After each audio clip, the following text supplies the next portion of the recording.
The next question is by Tammy.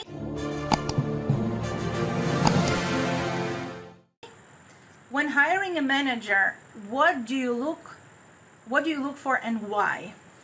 You have a startup. You just started your fashion label. You are the only person right now, and you do everything. Your goal, until you hit 1 million revenues per year, the single goal you have to focus on is sales. The first person you hire is sales. In the perfect world, this person is purely commission based. So they sell, they get commission.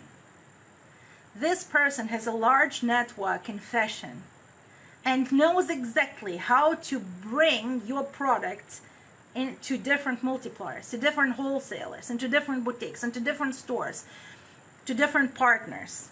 You need to have someone who knows exactly how to grow your business with sales in a particular area and goes out and does it.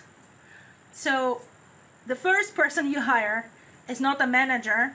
It is a sales person that in the perfect world works 100% in commission and that is way much smarter than you are in sales and knows exactly how to grow your brand